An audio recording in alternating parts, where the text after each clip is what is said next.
La première image naturelle et identique du Dieu invisible, c'est le Fils du Père qui montre en lui-même le Père. Car personne n'a jamais vu Dieu, et il n'est pas dit que quelqu'un a vu le Père. Jean 1, 18, 6, 46. Le Fils est l'image du Père, comme le dit le divin apôtre. Il est l'image du Père invisible, Colossiens 1, 15. Et aux Hébreux, il est le rayonnement de sa gloire et l'expression parfaite de son être, Hébreux 1, 3. Il montre en lui le Père, c'est ce que nous dit Philippe dans l'évangile selon Jean.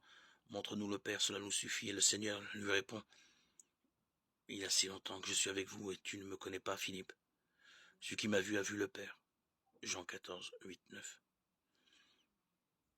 Le Fils est donc l'image naturelle du Père. Elle n'est pas différente de lui et lui ressemble en tout. Point. Excepté pour le caractère non engendré du Père et la paternité. Car le Père est le géniteur inengendré et le Fils est engendré et non pas Père. Une autre sorte d'image est celle que Dieu fait par imitation, c'est-à-dire l'homme. Comment en effet celui qui a été créé pourra-t-il être de la même nature que celui qui n'a pas été créé, si ce n'est par l'imitation? De même que l'intelligence, le Père, le Verbe, le Fils, et l'Esprit Saint sont un seul Dieu.